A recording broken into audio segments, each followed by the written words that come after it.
Well, a recent nationwide poll for Theos found that more than half of us believe there is life after death. And here in London, where we are this morning, a staggering 69% have faith in an afterlife. So many of you will be waiting with bated breath to hear the results of a worldwide study on the experience of patients who had been clinically dead. Our next big question, is there life after death? Now, Dr. Sampania, these are clinical deaths that we're talking about. I mean, you're an intensive care specialist, and you're about to embark on this survey. So God willing, you'll be back in 2 years' time to tell us the results of it. But what is the persuasive evidence that there might be something going on after clinical death? Well, I think it's important, first of all, to define what we mean by death. Most people think of death as just a moment, and that's a traditional description. You think you're either dead or you're alive. But because of the progress in science that we've had so far, we understand that actually after you die, in other words, after your heart stops beating, you stop breathing, and your brain shuts down, you have a flat line in your brain, that actually the cells in your body are still potentially alive, they're still viable. And this goes on for a period of tens of minutes up to over an hour of time. So death is by definition reversible, which is why we in the intensive care or emergency rooms try to resuscitate people, bring them back to life. And what people experience during those first tens of minutes, maybe over an hour of time after they've died, gives us a unique understanding into what we will all experience when we've gone through death. So the big question is, if the cells in the body are still alive after you've died, then at what point do we lose our mind and consciousness, which is what we really are? We're not just cells, we are our thoughts. Because if I may, there are examples of people's minds and consciousness going on and recording very remarkable things and then being resuscitated. Could you give us, tell us the sorts of things that you're talking about? The point I was going to say is that what we have now found is that the evidence has come out from scientific studies in people who have been clinically dead is that at least 10 to 20% of these people have some kind of memories from that period in which they had gone through death. Now, most of what they describe is very subjective. It's like a dreamlike state, a so-called near-death experience, and we cannot validate them.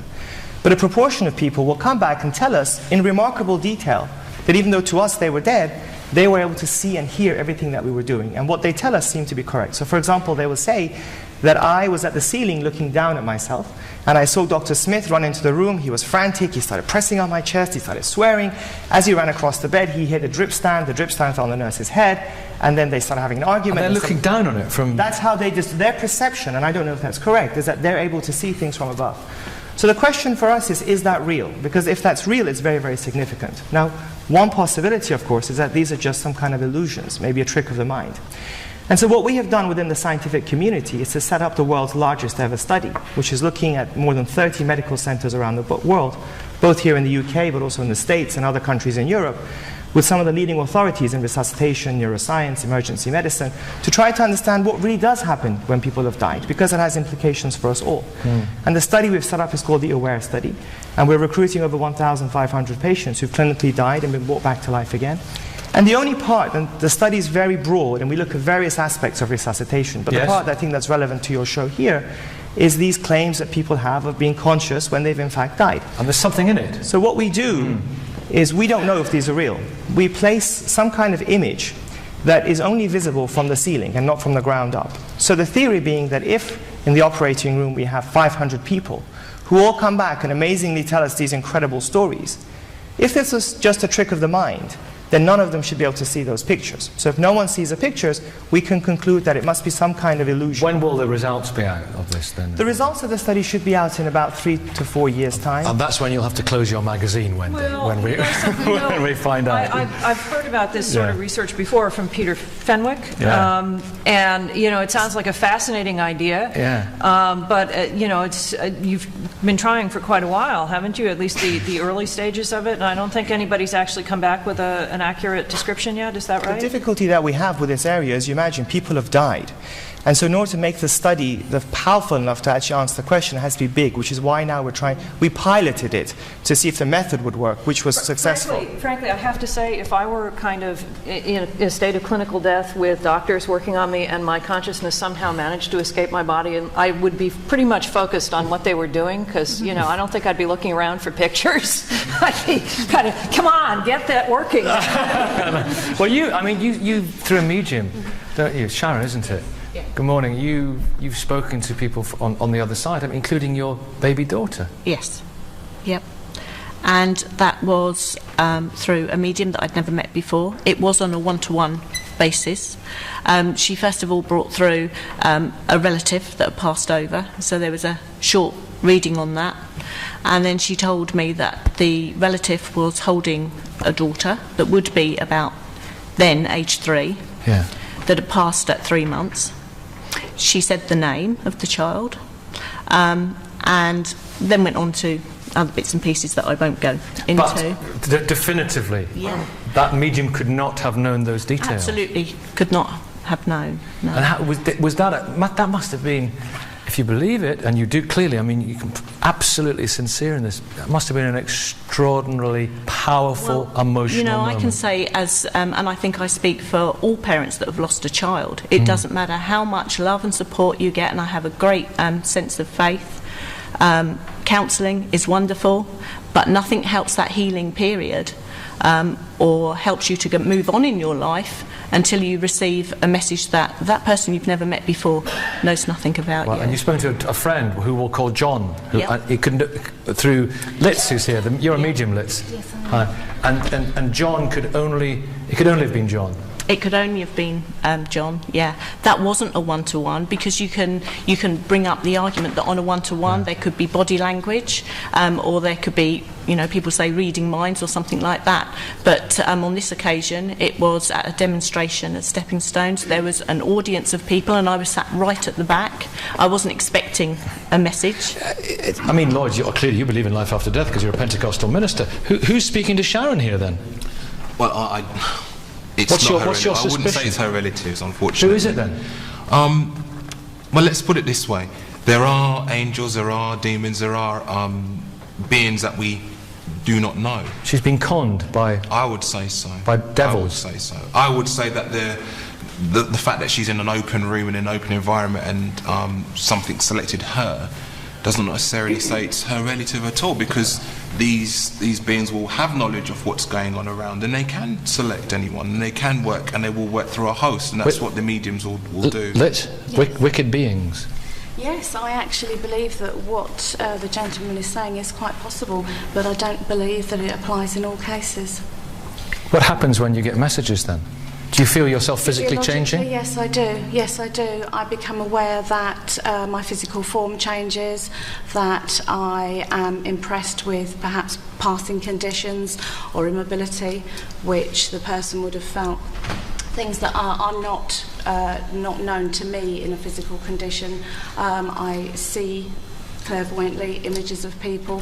I hear names. I see dates. And do you feel yourself physically changing? If it's a man, you feel a beard or anything like that? You feel yourself being tall? Yes, I can do. I physically feel that I have grown, that my form has expanded or indeed conversely shrunk. How extraordinary. Would you feel anything now? Are you seeing anything now at the moment? No, it's not something I want to do when I'm not in the environment and I'm not wanting to work. Fortunately, it's something that I can shut off.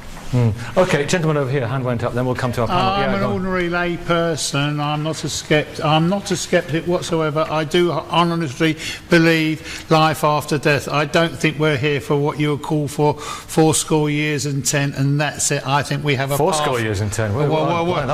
We have a path which we're going. But what I want to say is, I had an experience a few years ago, and my wife is well aware of this, is where my stepmother, my father and my stepfather came back to me, in which my stepmother said to me, "I'm sorry I was a bad stepmother to both you and your brother, and I'm sorry." And I said to her, "I forgive you." And that stays with me, and I'm hoping to be able to see her in a future life to say thank you for coming back and saying what you did do. Well, do you think that Yasmin Al-Bayram, do you think there's anything in this? I hope so. I really hope. A part of me really wishes for this. Why? Because I can't bear the thought that when you go into this hole or you're on a pyre, that's it. What? I just can't bear it. But what's wrong with the thought that this is Well, maybe, but I can't bear it. I can't bear the thought of that being the end. Most people can't stand the idea. I mean, come on, the world is going to go on without me. Excuse me. No, it's not. It is about this feeling that it can't be just all it's about. And it's not even a particularly religious feeling, though I am religious. So I hope you succeed in saying, I mean, I so want to meet a ghost. I would not be scared if I met a ghost, as long as it didn't bite into my neck or anything. Do you believe in ghosts? And I think it's the human thing that you want some continuation. But what about giving everything, Yasmin, to the here and now? Giving everything to, you know, nothing to kill or die for. Stop all that. living here and now, but I lost my mother 3 years ago, and the one thing that I really want, and this may sound mad, I just want her to come to me in a dream. I'm going to get all tearful, and she still hasn't. I feel, you know, it's just that longing. Well, would you be tempted with Litz, the medium? No, I would Why not, because I feel I have watched some media. I mean, I'm not saying this is you, but there are so many charlatans out there cashing on this longing that I've expressed, and I feel very, very kind of upset on behalf of other people, which is not to say that your experience is not valid, but there's this you see them and you think you're just cashing in on this terrible vulnerability that we all feel.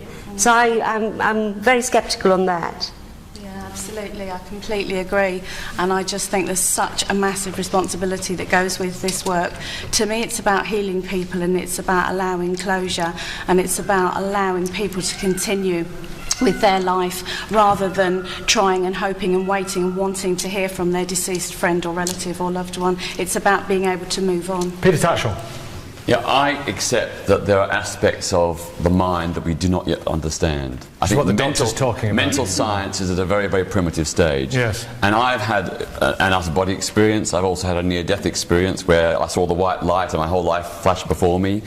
But I don't think that's evidence of life after death. I think it's the evidence of, you know, some extraordinary mental processes taking place in very stressful, exceptional circumstances. And I think that's the way to look at it. I think, you know, just because people do have these unusual experiences, that is not a reason to conclude that there is life after death. Christina, so many people do talk about it. As the doctor will tell you, I would want to say that the tunnel, the light at the end of the tunnel, people beckoning them. I've heard experiences like that as well. But I would want to say that not only do I believe in life after death, I believe in life before life. And I think what we're experiencing now on planet Earth is just part of our entire experience, because I do believe we are spiritual beings as well as physical beings. And to me, life is so mysterious.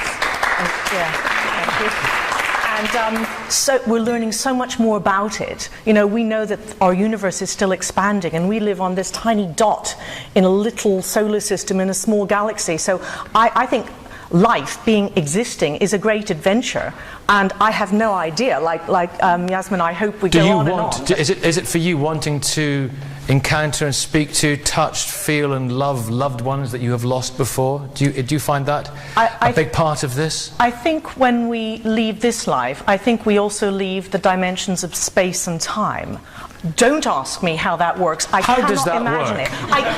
No, Nikki. What I would want to say is, yes, I will. I believe I will be in the closer presence of God immediately, and all those who My goodness me, this is wonderfully profound for a Sunday morning. Jamie, I mean, if you're a philosopher, if we were to meet in the afterlife, would you be surprised? I'd be very surprised. There's a pretense that there's a lot more of wide-scale ignorance here, which we don't really have. I mean, so for example, we do understand quite a lot about how the mind works. And it's, for example, we understand vision. We know how vision works. Vision is light waves hit your eyes, and then there are certain processes, and that's how you see things. Now, the idea that we can see when detached from our eyes, I mean, I could pluck your eyes out now, I'm sure you wouldn't see. Well, not for long. Well, they tried it in the rugby last week, didn't they? But we're not in a state of ignorance of the kind of people here suggesting. And what's going on roughly is that people are a bit confused by some experiences they have. They take their personal experiences to be of frightful importance, and they ask us to revise our entire worldview, which is based on centuries of built-up evidence about how the world works, and posit fantastical entities. I mean, it's people looking down on their operations. I think so hang on, Wendy, Sam. I'm so sorry. Can I just... A couple of quick points to say. First of all, actually, we know very little about how the mind comes to be, as you know. We don't know how brain processes lead to your thoughts. So if you think about it, at the end of the 19th century, physicists honestly believed that they had discovered everything that they knew about physics at that time. until they discovered the atom, and they realized that Newtonian physics did not answer the questions of the subatomic world, the really, really small world below atoms. So we're still in the foothills. So today, we don't know how thoughts come to be. Nobody is saying that we know everything about the brain. What we're questioning is the claim that near-death experiences are evidence of life after death. There are two different things. You can have a near-death experience and still not have it be evidence of life after death, and I don't think there's any very good way of establishing for sure. If you see the way I described this, it was very specific, that people have died. We have a lot of evidence, anyone's welcome to search in the medical literature, that tells us there is a flatline state in the brain. There is no brain activity, there's no blood flow into the brain. And yet something's going on. If there's one, hold on, I'm so sorry, let me just finish my point if I may, just make my point. So the point is, people claim, I don't say they're right or wrong, people claim, and as doctors we have to listen to our patients, they claim they can see us, and they describe incredible details. It's possible, it's an illusion, and I agree with that. Well, Jesse, you had this situation. But we need to test it, and that's what the experiment's about. Jesse, you had this situation, didn't you? Yeah, what happens, I was so-called deaf for about seven minutes. What happens is like we're a spirit, and our spirit is like infinite. And it works the other way around. We live infinity, or the perception of infinity, and we encapsulate this physical body. What did you see? Okay, I was lying down on the floor, and I thought I was like asleep, but I was not asleep, and I heard this beautiful music, music like out of this world. And I tried to get up, but then my spirit left the body, and I can see all around me. And the best way to describe it is like now I'm fully awake, and this life is a dream, and I'm dreaming up my body. My physical body, actually I encapsulate my physical body. And inside there's like, it's a gate. Now the colors was like beautiful, very intense. And I tried, and every soul was in bliss. Every soul was in bliss? Yeah, I never experienced that bliss on this, you know. A feeling of complete... Litz is nodding here with a sort of... you know what he's talking about? Yeah, I do, because... I'm sorry to interject, Jesse. I do, because when I've had communication from people that have committed suicide or who have died in tragic accidents, people who have had extremely long and painful illnesses, bliss. They are just so at peace. So I only brought her in because she was backing you up. Carry on. And you saw someone, didn't you? Yeah, that's right. So I was very grateful, actually. I left this life of limitation because I always knew I was something greater than it's like I'm playing, acting this role. So you see the world differently now? The whole perception changed, and I follow the spiritual path myself now. So I'm ready to go through the door, and I heard footsteps, and this a being comes outside the door. Yeah. And it was like, okay, it was big, but I couldn't see his eyes, because his eyes was like full of love and compassion. And I knew him like before I was incarnated in this life. And I remember I was alive before I came into being in this life. Listen, this is an amazing story. This is a vindication of everything you believe, isn't it, Lloyd? Well... I take that as a no. No. No? Why? Well, the Bible does talk about the rich man and the poor man, and the experience of the rich man being in a place where he was extremely uncomfortable and did not like, and wanted to send the poor man back to earth to go and tell his brothers, make sure you do everything right, that you do not come to this place. Yeah. And the reply came back, if he did go back, nobody would believe him anyway. It was that sort of point in the Bible. So people coming back, I'm always, not to say skeptical, but I'm always wondering, what does it do to them to propel them forward, well, and how does it we have move to, them? Yeah, we have to leave it there. This one, I feel we have to leave it there, but I feel this one is very much to be concluded at a later date. But thank you all very much. Thank you for that. Now, whether you're here or in the great beyond, you can send us your thoughts on that debate by logging on to bbc.co.uk, the big questions.